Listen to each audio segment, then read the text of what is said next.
Selamat sore Yang Mulia Majelis Hakim Mahkamah Konstitusi yang kami muliakan. Yang kami hormati para pemohon 1, pemohon 2, dan juga adalah termohon dari KPU dan juga pihak terkait dari Bawaslu. Dan yang kami hormati juga teman-teman sejawat kami, para advokat yang ada di ruangan ini.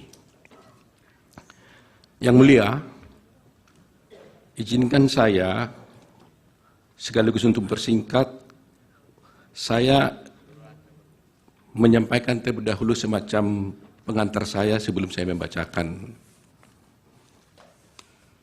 jawaban atau tanggapan kami yang ada di sini sebagai berikut. Yang Mulia Mahkamah Konstitusi dan hadirin sekalian yang saya muliakan, kita sudah mendengar permohonan paslon nomor 1 dan nomor 3 dalam persidangan ini. Apa yang disampaikan dalam permohonan tersebut, kita tahu penuh narasi-narasi dan asumsi-asumsi yang sedemikian rupa, yang terkesan untuk menggiring opini, seakan-akan kekalahan dari para pemohon adalah karena adanya kecurangan pemilu. Narasi-narasi yang dikembangkan dan yang dibangun seakan-akan rakyat memilih Prabowo Gibran adalah karena kecurangan dan karena adanya bansos. Terus terang, hal ini sangat menyakitkan dan melukai hati masyarakat Indonesia dan menafikan hak mayoritas rakyat Indonesia untuk menentukan pilihannya dengan bebas. Karena rakyat Indonesia memilih Prabowo Gibran sebagai presiden karena mereka mencintai dan menginginkan Prabowo Gibran sebagai presiden dan wakil presiden Republik Indonesia. Pilihan tersebut dilakukan oleh rakyat Indonesia berdasarkan hati nuraninya. Jadi, kalau dituduhkan dan rakyat dituduh memilih karena adanya bansos, karena adanya kecurangan, itu melukai hati rakyat mayoritas Indonesia yang memilih Prabowo Gibran sebagai presiden dan wakil presiden yang mereka cintai. Yang kedua, pemilu kali ini adalah pemilu yang paling damai dan tentu paling baik, bukan paling buruk seperti yang disampaikan oleh para pemohon. Kalau pemohon dalam permohonannya menyampaikan narasi-narasi yang bersifat asumsi dan tuduhan-tuduhan kecurangan, maka kami, kuasa hukum Prabowo Gibran, tidak akan terpancing dan tidak akan terpengaruh dengan narasi-narasi dan diksi-diksi kecurangan yang dituduhkan. Tetapi kami akan tetap berpegang teguh kepada prinsip-prinsip kejujuran, profesionalisme, sehingga kami akan memberikan analisa juridis untuk membantah dalil-dalil pemohon, dan kami akan membantah dalil-dalil pemohon tersebut tidak dengan narasi-narasi yang asumsi dan asumsi-asumsi, tidak akan menggiring opini. Kami akan sampaikan secara jelas dengan argumentasi hukum disertai dengan bukti-bukti yang ada. Ketiga, bahwa kita tahu perkara ini seharusnya tidak diajukan ke MK, melainkan ke Bawaslu. Karena isi permohonan tidak sesuai dengan ketentuan Undang-Undang khususnya pasal 475 Undang-Undang Pemilu, sehingga dapatlah dikatakan permohonan pemohon tersebut adalah salah kamar. Demikian juga petitum pemohon juga tidak sesuai dengan hukum acara yang berlaku di Mahkamah Konstitusi. Karena kita lihat petitum pemohon telah menyasar kemana-mana, sehingga terkesan permohonan tersebut, petitum tersebut seperti petitum sapu jagat. Karena pihak-pihak yang tidak pihak pun di perkara ini telah dimintakan untuk diperintahkan oleh Mahkamah Konstitusi untuk dihukum atau diperintahkan untuk melakukan. Terakhir, kalau pemohon menuduh ada kecurangan atau pelanggaran pemilu, dan hal itu kami nyatakan tegas dalam persidangan ini, bahwa kami sebagai kuasa hukum Prabowo Gibran dan Prabowo Gibran menyatakan dengan tegas dan membantah hal itu tidak benar. Tetapi justru para pemohonlah, pihak pemohonlah yang melakukan kecurangan tersebut, dan kami akan buktikan di dalam persidangan ini nantinya. Demikian terkait yang mulia. Untuk selanjutnya kami tidak mengulangi lagi dari awal pembacaan kami. Kami hanya mengatakan bahwa kami bertindak atas nama Prabowo Subianto dalam perkara ini, yaitu dalam di mana telah kami sampaikan keterangan pihak terkait dalam perkara nomor 1 PHPU Pres 22 Romawi / 24, dan kami lanjut langsung ke halaman 6. Yang mulia,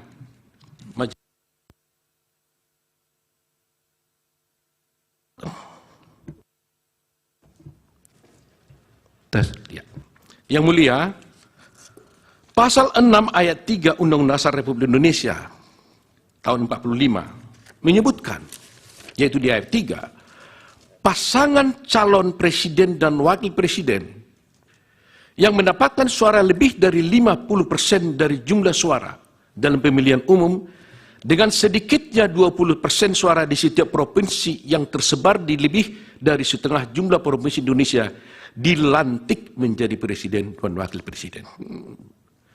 Berdasarkan norma konstitusi dimaksud, maka pihak terkait telah memenuhi persyaratan yang diamanatkan oleh konstitusi sehingga wajib dilantik menjadi presiden dan wakil presiden Republik Indonesia periode 2024-2029. Tingginya perolehan jumlah suara yang sah diperoleh pihak terkait sudah barang tentu menunjukkan adanya kepercayaan dan keinginan begitu tinggi dari mayoritas rakyat Indonesia di hampir seluruh wilayah negara Republik Indonesia, termasuk daerah pemilihan luar negeri, guna memberikan amanat kepada pihak terkait untuk menjadi presiden dan wakil presiden Republik Indonesia 2024-2029. Rakyatlah yang dalam hal ini berdaulat menjadi penentu dari konsentrasi 3 pasangan calon presiden dan wakil presiden Indonesia, yang mana kami yakini ketiga pasangan calon adalah putra-putra terbaik yang dimiliki oleh bangsa Indonesia saat ini. Berkenaan dengan pasal 6A ayat 3 Undang-Undang Dasar Negara Republik Indonesia tahun 45, dan katanya dengan hasil pemilihan umum presiden dan wakil presiden tahun 2024 tersebut di atas, maka pihak terkait mengingatkan agar semua pihak secara bijak, penuh kehati-hatian, dan dengan penuh rasa tanggung jawab secara bersama-sama senantiasa menjaga agar norma pasal 6A ayat 3 Undang-Undang Dasar ini dimaksud tidak terlanggar. Jangan sampai setelah pemilihan umum diperoleh atas adanya ketidakpuasan dan kepentingan pihak-pihak tertentu terhadap hasil pemilihan umum presiden dan wakil presiden dimaksud, kemudian terus-menerus dilakukan upaya-upaya delegitimasi dan penegasan terhadap hasil pemilu itu dengan alasan-alasan yang tidak konstitusional dan tidak bersesuaian dengan peraturan undang-undang yang berlaku. Dalam konteks ini, bila mana kita mencermati permohonan dari pemohon akuo, maka tampak adanya upaya-upaya yang tidak berlandaskan hukum dari pemohon untuk menegasikan jumlah suara sebanyak 96.214.691 dari rakyat Indonesia kepada pihak terkait. Hal ini atas alasan dalam permohonannya, pemohon berupaya agar Mahkamah Konstitusi kendati pun tidak menjadi kewenangannya untuk melakukan diskualifikasi kepada pihak terkait. Bahkan tanpa pemohon menguraikan mengenai berapa sesungguhnya jumlah suara yang benar menurut pemohon, sehingga mempengaruhi keterpilihan pihak terkait untuk kemudian dilantik sebagai presiden sebagaimana ditentukan dalam pasal 6 ayat 3 Undang-Undang Dasar tersebut. Upaya penegasian oleh pemohon dimaksud merupakan suatu bentuk pengingkaran terhadap demokrasi yang sangat berpotensi melanggar norma pasal 6 Undang-Undang Dasar 45 atas alasan pasangan calon presiden dan wakil presiden sugihnya dilantik menjadi presiden dan wakil presiden Republik Indonesia karena memperoleh jumlah suara sebanyak tersebut di atas dan menang di hampir seluruh wilayah Republik Indonesia. Kemudian dipaksakan oleh pemohon tanpa disertai dengan basis data dan angka sehubungan dengan jumlah suara sah menurut dalil pemohon sebagaimana diatur oleh peraturan perundang-undangan. Bila mana kemudian didalilkan oleh pemohon bahwasanya diskualifikasi menjadi relevan karena isu pencalonan wakil presiden yakni Bapak Gibran Raka Buming Raka, tentulah dia tidak relevan. Atas alasan pencalonan Bapak Gibran Raka Buming Raka itu sendiri adalah didasarkan pada putusan Mahkamah Konstitusi nomor 90 garis miring PUU garis garing 21 garis 23. Sehingga pemohon bukan lagi berhadapan dengan KPU atau termohon dan pihak terkait. Tetapi dengan Mahkamah Konstitusi itu sendiri. Lebih-lebih pada kenyataannya, pemohon dan pasangan calon presiden dan wakil presiden juga ikut dalam kontestasi pemilihan presiden dan wakil presiden bersama-sama dengan Bapak Gibran selaku calon wakil presiden nomor 3. Namun setelah ditetapkan kalah oleh KPU dengan satu putaran, malah pemohon meminta kepada Mahkamah Konstitusi untuk mendiskualifikasi pihak terkait. Ya atau tidak-tidaknya Bapak Gibran Raka Buming Raka. Ini suatu sikap inkonsistensi yang nyata dan sebenarnya dari pemohon. Sebagaimana kita memahami, perkara yang sedang diperiksa dan diadili oleh Mahkamah Konstitusi sekarang ini adalah perkara perselisihan pemilihan umum yang menjadi kewenangannya sebagaimana diatur oleh pasal 24C Undang-Undang Dasar Republik Indonesia tahun 45 yang kemudian dirinci oleh pasal 10 ayat 1 huruf D Undang-Undang nomor 24 tahun 23 tentang Mahkamah Konstitusi sebagaimana telah diubah beberapa kali dan terakhir dengan Undang-Undang nomor 7 tahun 2002, yaitu kami sebutkan Undang-Undang Mahkamah Konstitusi. Dan kemudian telah diejawantahkan pula pada berbagai peraturan perundangan lainnya yang berlaku. Bila mana kemudian kewenangan Mahkamah Konstitusi tersebut dikaitkan dengan konteks rejim pemilihan umum di Republik Indonesia, politik hukum dari pembentuk undang-undang, Presiden dan DPR, sebagaimana dinyatakan dengan Undang-Undang nomor 7 tahun 2017 tentang pemilihan umum, telah mengatur secara tegas dan jelas akan berbagai cara, penyelesaian, serta forum yang dipilih dan wajib ditempuh dalam hal terjadinya perselisihan sehubungan dengan pemilihan umum, baik dalam tahapan persiapan, penyelenggaraan, dan setelah dilakukannya pemilihan umum.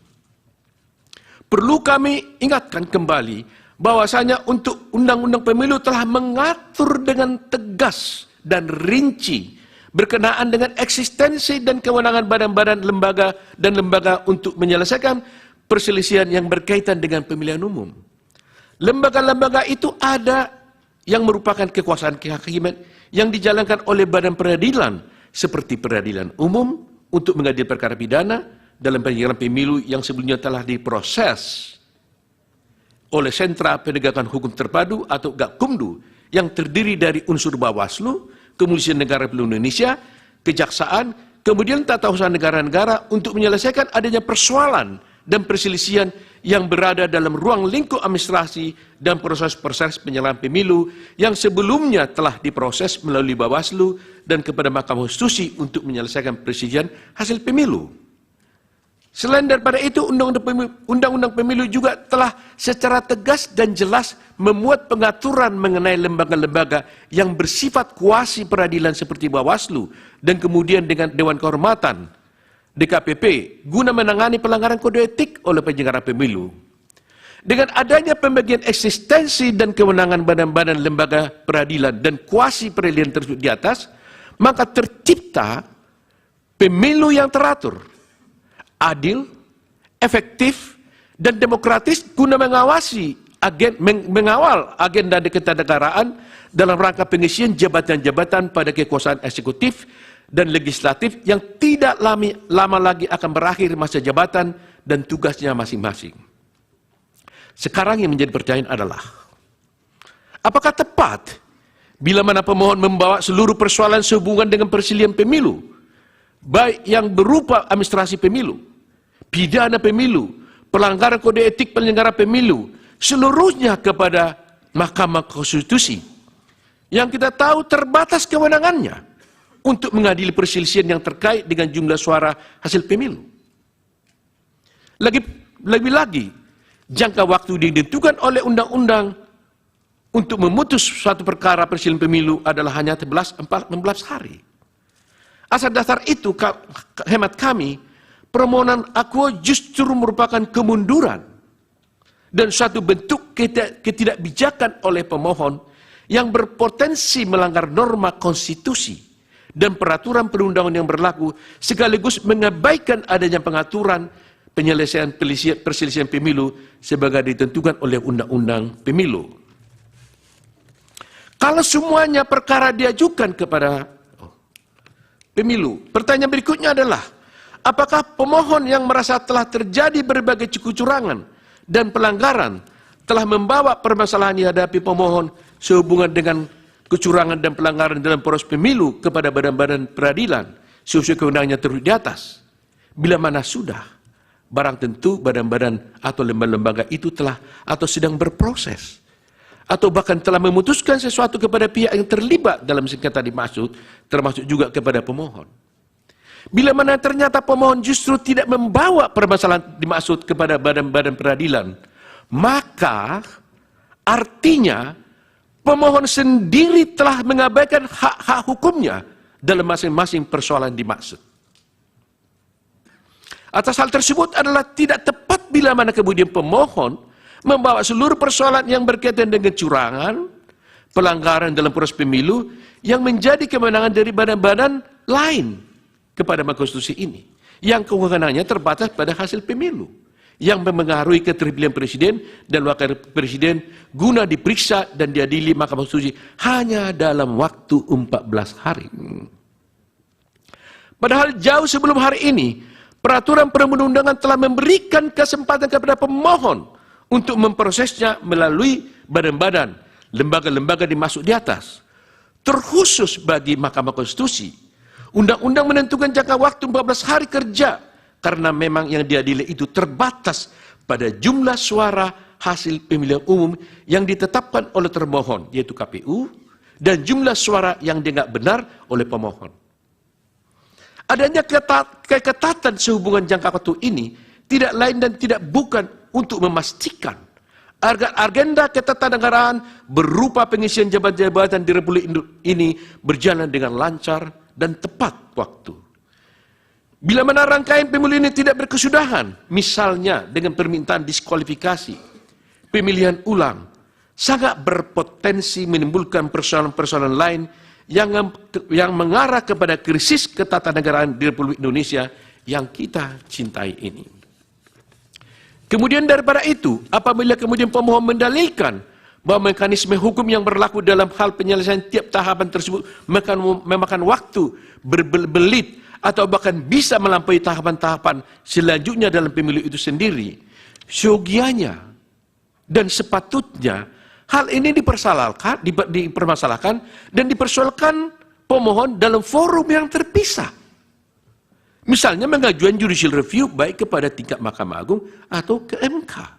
Bukan dalam tahap perselisihan hasil pemilihan umum presiden dan wakil presiden yang dalam konteks ini diajukan dan digabungkan secara keseluruhan oleh pemohon sendiri. Hukum memberikan keleluasaan dan koridor yang sangat luas kepada seluruh rakyat Indonesia, tidak terkecuali ke pemohon, untuk mempersoalkan bila mana dianggap ada ketentuan Undang-Undang Nomor 7 Tahun 2017 dalam hal penyelesaian persoalan mengenai pemilu yang dianggap merugikan hak konstitusionalnya atau diperkirakan akan merugikan hak pemohon di kemudian hari. Bahkan Undang-Undang Nomor 7 Tahun 2017 tentang pemilu ini telah berlaku dan diundangkan sejak tahun 2017. Lebih-lebih ketentuan ini telah digunakan, sekali lagi telah digunakan sebagai basis hukum penyelenggaraan pemilu tahun 2019. Artinya, pemohon telah cukup memahami kondisi dan aturan serta kaidah yang termaktub dalam undang-undang tersebut. Bukan kemudian setelah selesainya tahapan rekapitulasi suara dikalahkan, justru mempersoalkan aturan-aturan tersebut seakan-akan waktu tidak pernah berpihak kepada pemohon. Sebagaimana kita maklum, jabatan Presiden dan Wakil Presiden Bapak Insinyur Haji Joko Widodo dan Bapak Profesor Dr. Kiai Haji Ma'ruf Amin berdasarkan konstitusi terbatas untuk jangka waktu 5 tahun dan akan berakhir tanggal 20 Oktober 2024. Pada waktu yang sama perlu dihindari adanya kekosongan barang sedetik pun. Maka Presiden dan Wakil Presiden terpilih berdasarkan pemilu tahun 2004 harus dilantik sebagai Presiden dan Wakil Presiden Indonesia. Namun demikian, bila mana perselisihan hasil pemilu kemudian tidak berkunjung berakhir, sebagaimana yang dipaksakan oleh pemohon, maka bukan tidak mungkin agenda ketatanegaraan yang terpenting yang bagi bangsa dan negara Republik Indonesia ini akan terlewatkan atau tidak dapat terlaksana. Itulah yang menjadi esensi dari politik hukum dalam mengatur mengenai mekanisme dan jangka waktu penyelesaian perselisihan pemilu oleh masing-masing badan-badan lembaga tersebut di atas. Semata-mata untuk memastikan agenda ketatanegaraan Republik Indonesia dapat berjalan secara tertib dan tepat waktu. Bila mana tahapan pemilu akuo diulang sebagaimana dikehendaki oleh pemohon, maka pemilu ulang yang demikian itu tidak pula ada landasan hukumnya, baik dalam Undang-Undang Dasar 45 maupun dalam Undang-Undang Pemilu. Hal-hal semacam ini sangat penting menjadi bahan perhatian kita bersama dalam membangun bangsa dan negara. Pihak terkait meyakini bahwasanya Yang Mulia Hakim Konstitusi sangat memahami hal-hal yang pihak terkait sampaikan tersebut. Kami pun meyakini bahwasanya Yang Mulia Konstitusi memiliki concern atau perhatian yang sama dengan kami.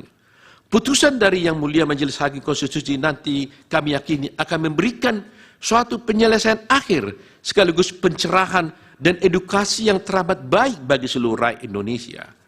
Adapun pihak terkait sangat meyakini bahwasanya rakyat Indonesia secara mayoritas telah menerima visi, misi, dan program yang disampaikan oleh pihak terkait. Dalam hal ini Prabowo Gibran secara mayoritas menginginkan pihak terkait untuk menjadi Presiden dan Wakil Presiden Republik Indonesia periode 2024-2029. Oleh karena itu Yang Mulia, izinlah kami menguraikan secara detail dan secara spesifik bagaimana tanggapan kami terhadap permohonan daripada pemohon 1. Pertama, kami sampaikan tentang kewenangan Mahkamah Konstitusi. Di sini kami menyampaikan bahwa sesungguhnya Mahkamah Konstitusi tidak berwenang untuk mengadili perkara ini. Bahwa dalam permohonannya pemohon mendalilkan bahwa Mahkamah memiliki kewenangan untuk mengadili perkara akuo. Bahwa dalil pemohon tersebut adalah tidak benar dan tidak tepat. Justru sebaliknya, pihak terkait berpendapat bahwa Mahkamah tidak berwenang untuk mengadili perkara akuo yang akan kami uraikan dalam bentuk eksepsi sebagai berikut. Eksepsi absolut. Maksud kami eksepsi kompetensi absolut. Sejalan dengan prinsip negara hukum, maka negara berkewajiban untuk menyelenggarakan ketertiban hukum dengan berdasarkan dan berpedoman pada hukum. Keunggulan mutlak, the absolute predominance of the law, harus diwujudkan. Keunggulan mutlak hukum didasarkan pada kedaulatan hukum. Kedaulatan hukum merupakan dasar fundamental konsep negara hukum. Dengan kata lain, konsep negara hukum berakar dari paham kedaulatan hukum yang pada hakikatnya berprinsip bahwa kekuasaan tertinggi di dalam suatu negara adalah berdasarkan atas hukum. Dikaitkan dengan permohonan pemohon, yakni pasangan calon presiden dan wakil presiden. Ini kasus Anies Rashid Baswedan dan Muhaimin Iskandar. Maka kedaulatan hukum menunjuk pada aturan perundang-undangan, yakni Undang-Undang Nomor 7 Tahun 2017 tentang penetapan yang terakhir diubah dengan Undang-Undang Nomor 7 dan tidak saya bacakan lagi. Ditinjau dari aksiologi hukum konstitusi, sebagaimana dimasukkan dalam pasal 28D ayat 1 Undang-Undang Dasar 45 yang menyebutkan kepastian hukum yang adil, maka kepastian hukum dan keadilan merupakan satu kesatuan. Kepastian hukum yang menunjuk pada aspek prosedural harus dipatuhi dan ditaati. Kami ingin mengulangi frasa ini. Kepastian hukum yang menunjuk pada aspek prosedural harus dipatuhi dan ditaati. Menurut Idewa Gede Atmaja, Undang-Undang Dasar 45, mengikuti aksiologi hukum aliran hukum alam atau kodrat, dengan mengacu kepada nilai-nilai keadilan yang bersifat mendasar atau fundamental, dan aliran positivisme hukum dengan mengacu kepada nilai kepastian hukum yang menunjuk pada hukum formal, yaitu peraturan perundang-undangan. Dengan demikian, peraturan perundang-undangan baik secara formil maupun material harus mengandung kepastian dan keadilan. Pada keadilan prosedural diekspresikan dalam penerapan prosedur penyelesaian sengketa atau pengambilan suatu keputusan. Tolak ukurnya adalah ketaatan pada hukum acara. Saya ulangi lagi, ketaatan pada hukum acara. Pada keadilan hukum diekspresikan keadilan menurut undang-undang dan keadilan ini berkenaan dengan penjatuhan terhadap peraturan perundangan yang dilanggar. Tolak ukur keadilan hukum adalah asas legalitas. Demikian juga pendapat dari Idewa Gede Atmaja dalam bukunya Filsafat Hukum, Dimensi Tematis dan Historis, Malang Setara Press, pada halaman sekian, tidak saya bacakan. Dalam perkara akuo, maka penerapan prosedur penyelesaiannya harus mengacu kepada ketaatan terhadap hukum acara. Salah satunya adalah perihal kompetensi sebagaimana diatur dalam Undang-Undang Pemilu. Disebutkan dalam Undang Pemilu, tepatnya dalam buku keempat yang mengatur tentang pelanggaran pemilu, sengketa proses pemilu, dan persisian hasil pemilu bab 1 pelanggaran pemilu, pada bagian ke-1 tentang penanganan temuan dalam pelanggaran pemilu. Pada bagian kedua menyangkut tentang pelanggaran kode etik penyelenggara pemilu. Pada bagian ketiga menyangkut tentang pelanggaran administrasi pemilu. Pasal 460 ayat 1 pemilu menyebutkan, pelanggaran administratif pemilu meliputi pelanggaran terhadap tata cara, prosedur, atau mekanisme yang berkaitan dengan administrasi pelaksanaan pemilu dalam setiap tahapan penyelenggaraan pemilu.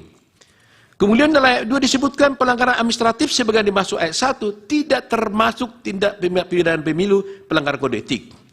Berdasarkan ketentuan pasal 40 ayat 1 tersebut, maka diketahui bahwa pelanggaran administratif pemilu meliputi pelanggaran terhadap tata cara, prosedur, atau mekanisme yang berkaitan dengan administrasi pelaksanaan pemilu dalam setiap tahapan pemilu. Ketentuan ini membedakan sifat-sifat pelanggaran, yaitu pelanggaran mengenai tata cara, mengenai prosedur, serta mengenai mekanisme, dan yang menjadi objek pelanggaran yaitu administrasi pelaksanaan pemilu. Pelanggaran administratif pemilu terdiri dari 3 jenis pelanggaran, yaitu pelanggaran terhadap tata cara administrasi pelaksanaan pemilu, pelanggaran terhadap proses administrasi pelaksanaan pemilu, dan pelanggaran terhadap mekanisme administrasi pelaksanaan pemilu. Telah ditentukan bahwa tentang penyelesaian pelanggaran administratif pemilu, sekali lagi, telah ditentukan bahwa tentang penyelesaian pelanggaran administratif pemilu adalah menjadi kewenangan Bawaslu secara tegas dan jelas dapat dilihat dalam ketentuan pasal 461 Undang-Undang ayat 1 Undang-Undang Pemilu yang menyebutkan Bawaslu provinsi, Bawaslu kabupaten dan kota menerima, memeriksa, mengkaji dan memutus pelanggaran administratif pemilu. Menyangka putusan Bawaslu tentang penyelesaian pelanggaran administratif pemilu telah pula ditentukan secara limitatif sebagaimana ditentukan pasal 61 ayat 6 Undang-Undang Pemilu yang menyebutkan bahwa putusan Bawaslu Provinsi, Bawaslu Kabupaten Kota untuk penyelesaian pelanggaran administratif pemilu berupa perbaikan administrasi tata cara dan selanjutnya teguran tertulis tidak diikutkan dalam tahapan tertentu dalam pelanggaran pemilu, sanksi administratif lainnya sesuai dengan ketentuan dalam undang-undang ini. Dalam kaitannya dengan pelanggaran administratif pemilu yang terjadi secara terstruktur, sistematis dan masif, sekali lagi, dalam kaitannya dengan pelanggaran administratif pemilu yang terjadi secara terstruktur, sistematis dan masif, telah diatur secara rinci pada pasal 463, pasal 463 Undang Pemilu sebagai berikut. Dianggap dibacakan itu. Coba dibacakan. Mengacu pada ketentuan pasal 463 Pemilu, maka kewenangan tentang penyelesaian pelanggaran administratif pemilu yang terjadi secara terstruktur, sistematis dan masif adalah mutlak menjadi kewenangan Bawaslu. Di sini terlihat adanya kompetensi absolut penyelesaian perkara administratif pemilu yang terjadi secara struktur, sistematis dan masif hanya oleh Bawaslu. Perihal kompetensi absolut menunjuk pada kewenangan atau kekuasaan mengadili perkara berdasarkan pembagian wewenang atau pembebanan tugas, attribution of authority. Menyangkut tentang pelanggaran administratif pemilu yang terjadi secara struktur sistematis, penjelasan 286 ayat 3 Pemilu menyatakan, kami tidak bacakan. Tindakan pelanggaran secara terstruktur dan masif adalah perbuatan melawan hukum yang sungguh-sungguh terjadi. Onrecht in actu. Di sini selalu ada keterhubungan antara tindakan terstruktur dengan sistematis di satu sisi. Di sisi lain terjalin hubungan kausalitas antara tindakan terstruktur dan sistematis dengan terjadinya akibat yang bersifat masif tersebut.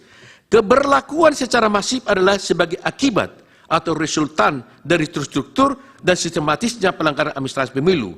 Hal ini sejalan dengan penjelasan pasal 286 ayat 3 Pemilu yang menyebutkan pelanggaran masif adalah dampak pelanggaran yang sangat luas pengaruhnya terhadap hasil pemilu, bukan hanya sebagian. Putusan terhadap pelanggaran administrasi pemilu yang terjadi secara terstruktur, sistematis dan masif ditindaklanjuti oleh keputusan KPU. Dapat berupa sanksi administratif, pembatalan calon anggota DPR, DPRD, dan calon para presiden dan wakil presiden. Dengan demikian, putusan Bawaslu tentang pelanggaran administratif pemilu yang terjadi terstruktur, sistematis, dan masif harus ada terlebih dahulu. Dan harus pula ada keputusan KPU tentang sanksi administratif berupa pembatalan terhadap calon anggota DPR, DPD, DPRD Provinsi, DPRD Kabupaten, Kota, dan pasangan calon presiden dan wakil presiden. Pada perkara akuo yang dimohonkan oleh pemohon, terlihat pemohon memasukkan permasalahan yang bukan menjadi ranah kewenangan Mahkamah Konstitusi. Hal ini dapat dilihat dalam pokok permohonan sebagaimana tertuang dalam huruf B yang didalilkan oleh pemohon sebagai berikut. Kami bacakan, di mana kesemuanya hal tersebut di atas adalah bukan ranah kewenangan Mahkamah Konstitusi. Perlu disampaikan di sini bahwa perihal perselisihan hasil pemilu telah diatur secara tegas dalam bab 3 perselisihan hasil pemilu. Pasal 473 Undang-Undang Pemilu, pasal 473 ayat 3 Undang-Undang Pemilu menyatakan perselisihan penetapan perolehan suara hasil pemilu presiden dan wakil presiden secara nasional meliputi perselisihan penetapan perolehan suara yang dapat mempengaruhi penetapan hasil pemilu presiden dan wakil presiden. Pasal 475 ayat 1 dan 2 dianggap dibacakan. Tidak dibacakan. Frasa hanya, sekali lagi, frasa hanya terhadap hasil penghitungan suara bermakna pembatasan dan bersifat tetap. Tidak ada peluang untuk memperluas kewenangan Mahkamah Konstitusi, termasuk selain dari perhitungan suara. Secara argumentum a contrario, maka selain perhitungan suara adalah bukan menjadi kewenangan Mahkamah Konstitusi. Menjadi jelas bahwa kewenangan Mahkamah Konstitusi hanya terhadap hasil perhitungan suara dengan pendekatan kuantitatif. Mahkamah Konstitusi tidak berwenang mengadili pelanggaran administratif secara struktur, sistematis, dan masif yang notabene pendekatannya adalah kualitatif, sesuai dengan sifatnya pendekatan kuantitatif kualitatif dan kuantitatif adalah dua hal yang berbeda. Dalam kaitannya dengan perkara akuo, pihak pemohon telah mempersamakan antara pelanggaran secara terstruktur, sistematis, dan masif dengan hasil perhitungan suara kuantitatif. Perlu disampaikan bahwa keadilan tidak absolut tentang adanya persamaan dan penyeragaman atas suatu hak. Dengan kata lain, keadilan juga menunjuk pada ketidaksamaan hak. Terwujudnya suatu keadilan apabila beberapa orang diperlakukan sama dan beberapa orang tidak diperlakukan sama. Demikian itu menunjuk pada mempersamakan hal yang sama dan membedakan hal yang tidak sama. Pada praktiknya, keadilan memang didasarkan pada kesemerataan, namun juga didasarkan atas kebutuhan atau kualifikasi.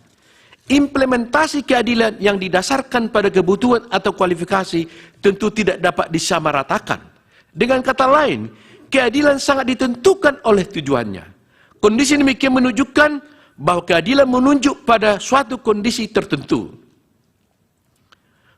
Profesor Bagirmanan juga menyampaikan ungkapan yang sedemikian populer, menyamakan sesuatu yang tidak sama, sama tidak adilnya dengan membedakan yang sama. Melakukan pembedaan dalam suatu keadaan atau peristiwa tertentu justru merupakan cara mewujudkan keadilan atau mewujudkan suatu manfaat. Mengenai hak persamaan di hadapan hukum, selain kemungkinan pembatasan, juga harus dimungkinkan pengaturan dan penerapan yang berbeda. Demikian pendapat Bagirmanan.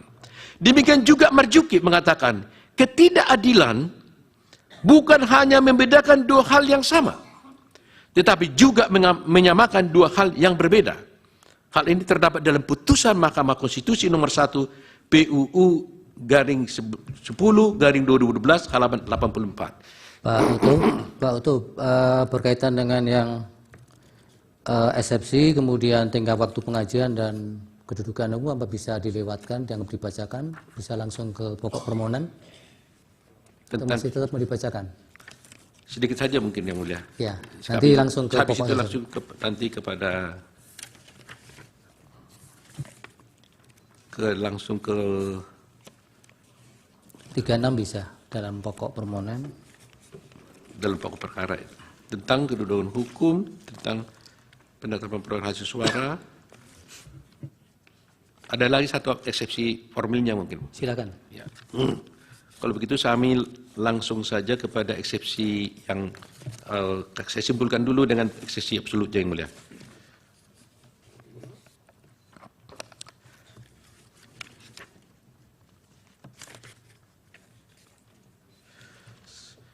Menurut Aristoteles dan Aquinas, perihal pemberian proporsi yang seimbang adalah bentuk keadilan distributif.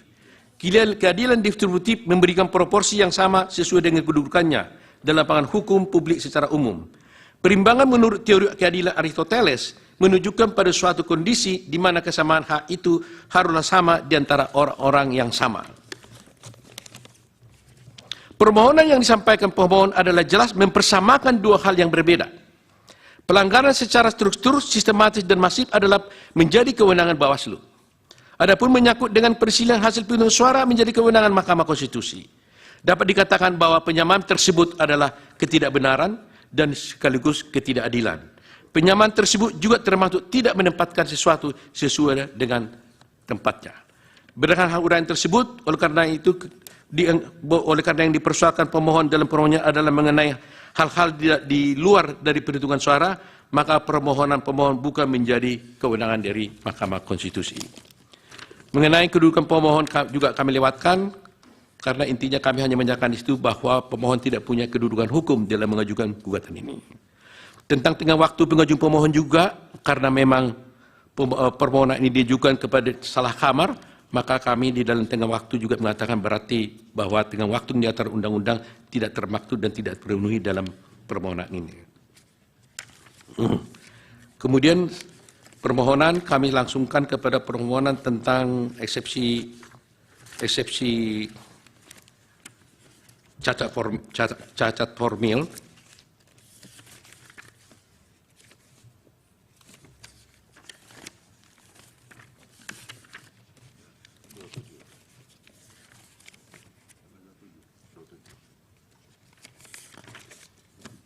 Baik.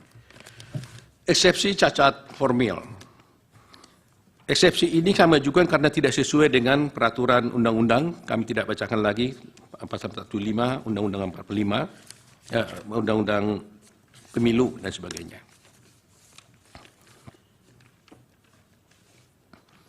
Pasal 75 pasal 475 mengatakan bahwa tidak saya bacakan. Kemudian pasal 75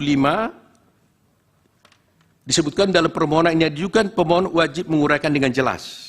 Jadi di sini ada aturan yang sudah baku di dalam pasal 75 Undang-Undang Mahkamah Konstitusi bahwa dalam permohonan yang diajukan pemohon wajib menguraikan dengan jelas tentang kesalahan hasil perhitungan suara yang diumumkan oleh pemilihan umum dan hasil perhitungan yang benar menurut pemohon. Permintaan untuk membatalkan hasil perhitungan suara yang diumumkan oleh komisi pemohon dan menetapkan hasil perhitungan suara yang benar menurut pemohon. Dalam hal ini, ternyata pemohon tidak pernah mengajukan dalam permohonannya mana yang benar menurut pemohon penjara perhitungannya dan mana yang salah menurut pemohon terhadap perhitungan dari KPU itu. Kemudian di dalam PMK Mahkamah Konstitusi secara tegas limitatif juga diatur bahwa di dalam PMK tersebut di dalam pasal 7 pasal 8 butir 6B poin 4 disebutkan pokok permohonan pokok permohonan memuat penjelasan mengenai kesalahan hasil perhitungan suara yang ditetapkan oleh termohon dan hasil perhitungan suara yang benar menurut pemohon. Ini sudah tegas diatur. Bahkan di petitum pun juga disebutkan. Petitum itu harus memuat permintaan untuk membatalkan penetapan perolehan suara hasil pemilu oleh termohon dan menetapkan hasil perolehan suara yang benar menurut pemohon. Dalam kasus ini, dalam permohonan pemohon tidak menyebutkan dalam petitumnya mana yang suara yang salah dan mana perolehan suara yang benar menurut pemohon. Sehingga dengan demikian, permohonan daripada pemohon telah cacat formil, tidak memenuhi prosedur yang diatur di dalam PMK nomor 4 tahun 2003 dan juga yang pada dan PMK nomor 2 tahun 2024. Dengan demikian, jelas petitum dari pemohon tidak sesuai dengan petitum yang diatur dalam pasal 8 ayat 6, huruf B, butir 5 PMK nomor 4 tahun 2023, sebagaimana diubah dengan PMK nomor 2 tahun 2024, yang berbunyi sebagai petitum memuat permintaan untuk membatalkan penetapan suara hasil pemilu oleh termohon dan menetapkan hasil perhitungan suara yang benar menurut permohon. Berdasarkan uraian di atas, jelaslah permohonan yang diajukan oleh pemohon adalah cacat formil karena tidak memenuhi persyaratan yang diatur dalam ketentuan-ketentuan yang telah diuraikan di atas. Oleh karenanya, permohonan pemohon seyogianya harus dinyatakan tidak dapat diterima atau need on fact. Selanjutnya dilanjutkan oleh teman kami. Silakan.